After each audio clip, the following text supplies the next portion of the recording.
વચ્ચે એક વેપારિક સંબંધોમાં વિશ્વસનીયતા જળવાઈ રહે એના માટે નિગોશિયેબલ ઇન્સ્ટ્રુમેન્ટ એક્ટ કાયદો અમલમાં આવેલો છે. અને એમાં એવું છે કે જે ચેક વ્યક્તિ આપે છે એ ચેક કોઈ કાયદેસરના લેણા પેટે આપે છે એવું નામદાર કોર્ટે માનીને ચાલવાનું હોય છે. એટલે કે આ નિગોશિયેબલ ઇન્સ્ટ્રુમેન્ટ એક્ટ મુજબ એટલે કે ચેક બાઉન્સના કાયદા મુજબ જે છે એ સેક્શન 118 અને સેક્શન 139 મુજબ આ જે ચેક આપવામાં આવેલો છે એ કાયદેસરના લેણા પેટે આપવામાં આવેલો છે એવું માનીને કોર્ટે ચાલવાનું હોય છે. અને એના પાછળનો જે લેજિસ્લેચરનો એક ઈરાદો હતો કે ભાઈ આ જે કોઈ વ્યક્તિ જે છે એ કોઈના નાણાં પચાવી ન લે અને નાણાંની સુરક્ષિતતા જળવાઈ રહે એના હેતુ માટે આ કલમોની જોગવાઈ કરવામાં આવેલી. એવો જ એક કેસ જે છે એ ભુજની ટ્રાયલ કોર્ટ સમક્ષ ચાલેલો.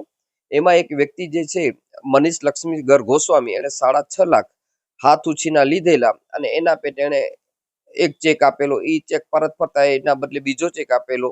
એ ચેક પરત ફરે એટલે ત્રીજો ચેક આપેલો. ત્રીજો ચેક પરત ફર્યો એટલે ફરિયાદે કીધું કે ભાઈ કાં તમે મને પૈસા આપી દો અથવા જે છે એ અમે તમારા વિરુદ્ધ નિગોશિયેબલની કાર્યવાહી કરશું. અને એમણે કીધું કે ના પૈસા હું નહીં આપું અને નિગોશિયેબલની ફરિયાદ થઈ.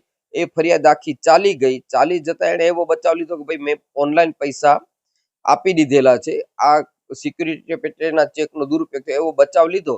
પણ ટ્રાયલ કોર્ટે આ બચાવને માન્ય રાખ્યો નહીં ને એમણે કીધું કે ભાઈ ચેક આપ્યાની તારીખ પછી તમે 1 રૂપિયો પણ જો તમે ઓનલાઈન ચૂકવ્યો તો એવું કોઈ તમે રેકર્ડ કોર્ટમાં રજૂ કરી શકો છો. એવું કોઈ રેકર્ડ એમના દ્વારા રજૂ કરવામાં આવેલો નહીં અને આ આરોપીને 1 વર્ષની સજા અને ચેકની વળતર દંડ પેટે ચૂકવવાનો કર્યો. એ જે હુકમ ટ્રાયલ કોર્ટે કર્યો એને જે છે ફરિયાદીએ એપેલેટ કોર્ટમાં પડકાર્યો. એપેલેટ કોર્ટમાં બંને પક્ષોની લંબાણપૂર્વકની દલીલો. સૌપ્રથમ તો એમણે એમ કીધું ભાઈ નામદાર ટ્રાયલ કોર્ટે અમને પુરાવા રજૂ કરવાની તક આપેલી નથી અને અમે અહીંયા પુરાવા રજૂ કરીએ છીએ. ત્યારે અમારા દ્વારા એવી તકરાર લેવામાં આવી કે આ પુરાવા એવા છે કે જે એમની પાસે પહેલાથી જ મોજૂદ હતા. તો આ પુરાવા એમણે જે તે વખતે રજૂ કરી દેવા જોતા હતા. એણે નથી રજૂ કર્યા તો હવે એપેલેટ કોર્ટ આવા પુરાવો ધ્યાને લઈ શકે નહીં. અમારી એ દલીલ ગ્રાહ્ય રાખી અને એમની પુરાવો વિશેષ પુરાવા આપવાની અને કેસને રિમાન્ડ કરવાની જે અરજી છે એ રિજેક્ટ કરી.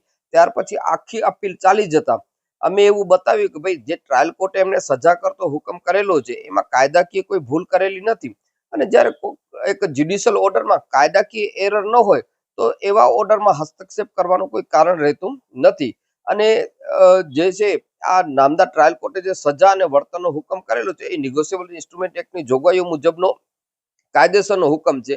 અને અમારી આ દલીલને માન્ય રાખી અને ગઈકાલે જે છે એ નામદાર સેશન્સ કોર્ટે ચુકાદો આપ્યો અને તરત ને તરત આરોપીની અટક કરી લેવામાં આવી અને આરોપીને સજા ભોગવવા માટે પાલારા જેલ હવાલે મોકલી દેવામાં આવેલો છે.